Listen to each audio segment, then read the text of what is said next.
Part 8 BPSC प्रखंड कार्यालय पदाधिकारी पीटी परीक्षा 22/10/2000।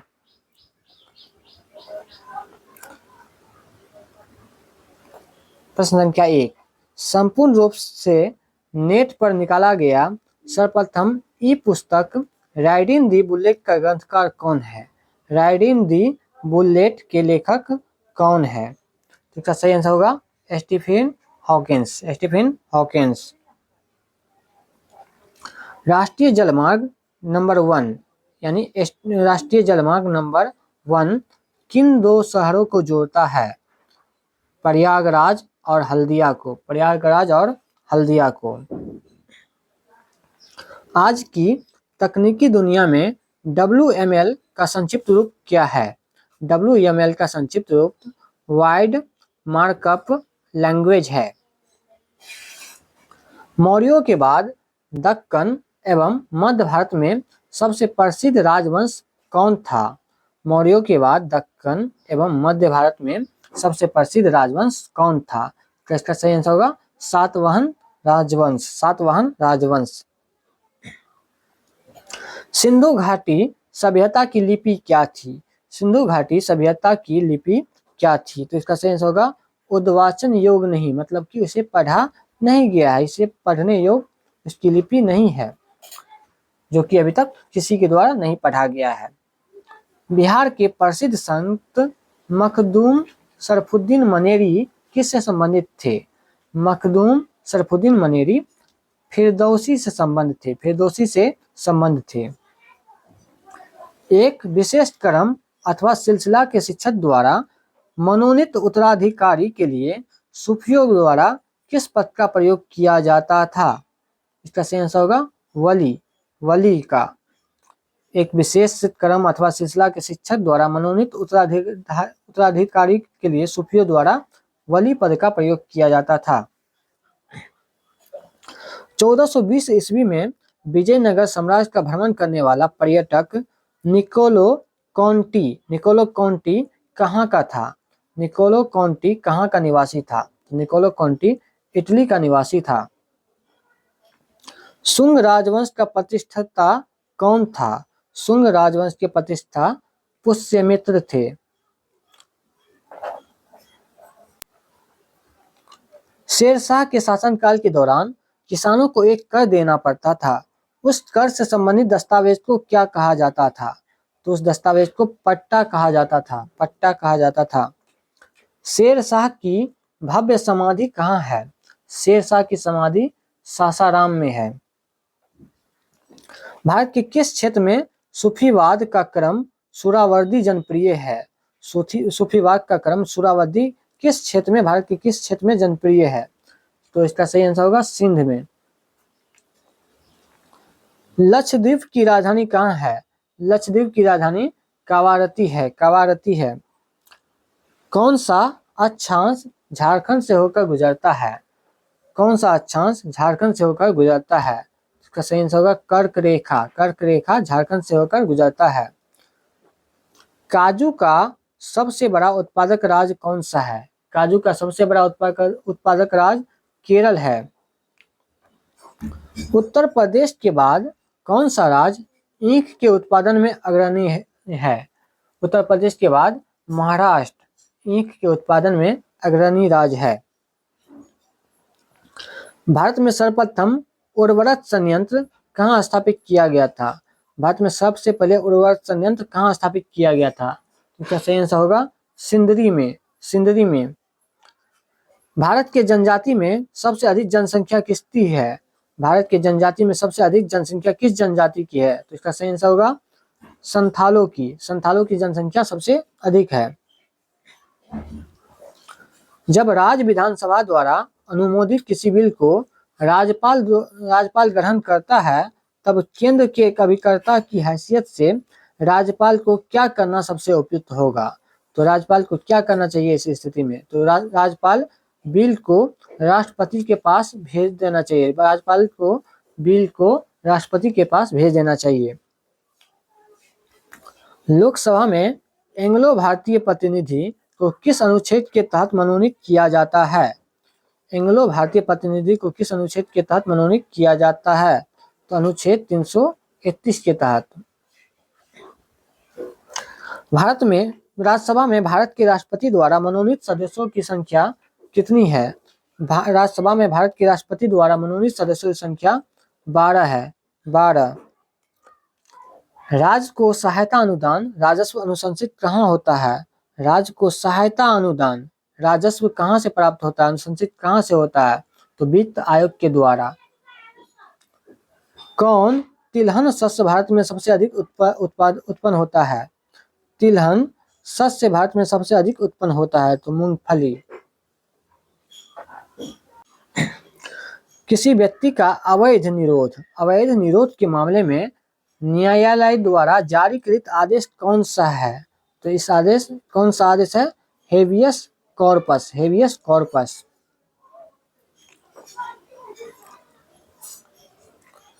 भारत की अर्थनीति को और भी प्रतियोगी एवं प्रभावी वातावरण में सिद्धता से सामर्थ्य देने हेतु गठनात्मक समायोजन ऋण कहाँ पाया जाता है?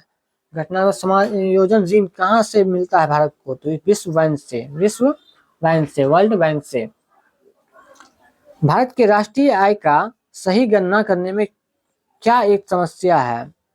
भारत की राष्ट्रीय आय की गणना करने में क्या एक समस्या है? तो मुद्रा रहित उपभोग।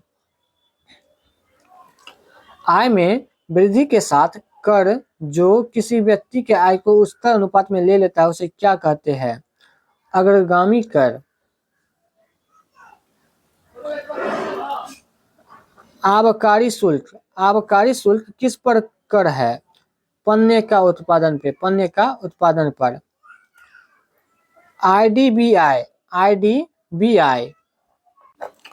भारत का औद्योगिक विकास बैंक की स्थापना कब हुई थी? मतलब कि आईडीबीआई की स्थापना कब हुई थी? 1964 ईस्वी में। 1964 में। दुर्गापुर, भिलाई एवं राउरकेला में इस्पात संयंत्रों को किस अवधि में स्थापित की गई थी? दुर्गापुर, भिलाई एवं राउरकेला में इस्पात संयंत्र मतलब स्टील उद्योग को किस अवधि में स्थापित की गई थी? द्वितीय पंचवर्षीय योजना के तहत इसे स्थापित किया गया था। प्रतिवर्ती क्रिया क्या है? प्रतिवर्ती क्रिया एक अनैच्छिक क्रिया है जो स्नायु को एक उद्दीपन के कारण उत्पन्न होता है। अनैच्छिक क्रिया, जैसे यदि कोई आपकी तरफ एक बॉल फेंके तो आप तुरंत अपने हाथ को उसके सामने कर देते हैं, यही हुआ एक अनैच्छिक क्रिया हुआ। प्रतिवर्ती क्रिया। कार्बोरेटर का क्या कार्य है? एक पेट्रोल के साथ हवा को मिश्रित करके ठंडा भाप देता है। कार्बोरेटर पेट्रोल के साथ हवा को मिश्रित करके ठंडा भाप देता है। लेजर किरण पुंज के प्रधान लक्षण क्या है? लेजर किरण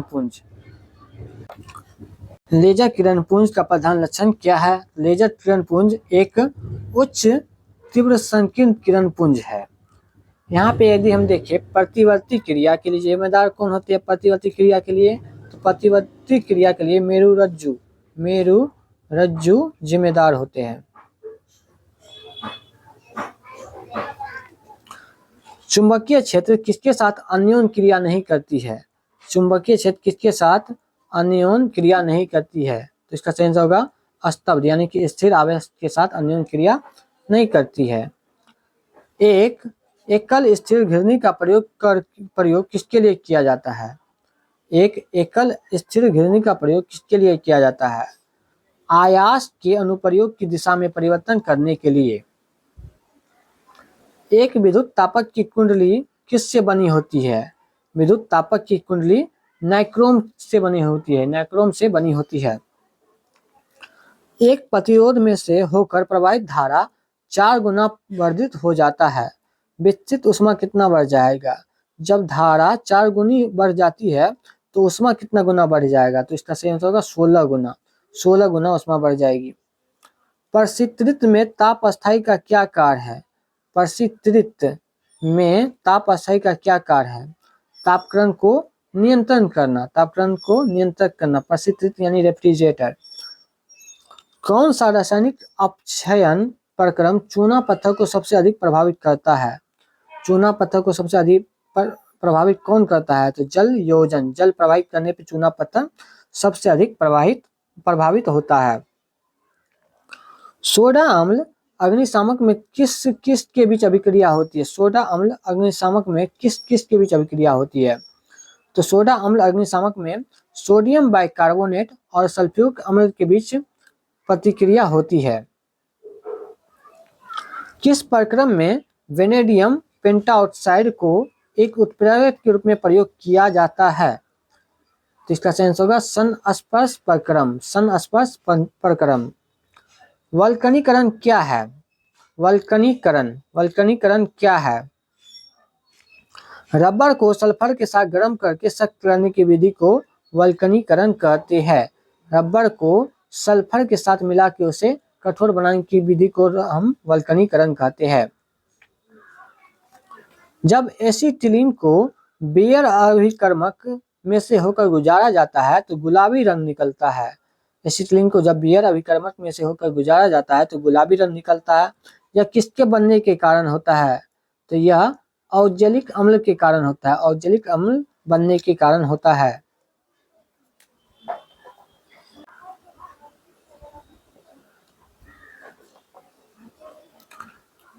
कौन अभिकर्मक एल्डिहाइड के साथ मिलाने से चांदी दर्पण परीक्षण देता है? चांदी दर्पण परीक्षण कौन सा अभिकर्मक देता है? तो इसका सही आंसर होगा टॉलेन अभिकर्मक। जल न अम्लीय है और न ही क्षारीय, इसका क्या कारण है? इसका कारण क्या है? तो बराबर संख्या की हाइड्रोजन तथा हाइड्रोक्सिल आयनों में वियोजित होने के कारण जल न तो अम्लीय है और न ही क्षारीय है। क्यों? और जल का पीएच मान 7 होता है जो कि न अम्लीय को दर्शाता है न ही क्षारीय को दर्शाता है।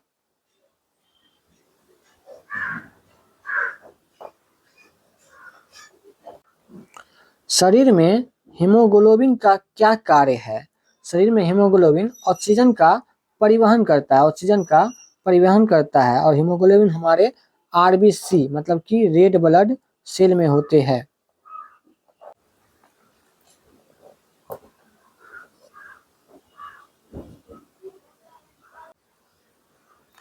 हमशक्ल जुड़वा बच्चे कब पैदा होते हैं? हमशक्ल जुड़वा बच्चे कब पैदा होते हैं? जब एक शुक्राणु एक अंडाणु को निषेचित करता है एवं युग्मज दो भिन्न कोष में विभाजित होकर स्वतंत्र रूप से विकसित होता है तब हमशक्ल जुड़वा बच्चे पैदा होते हैं।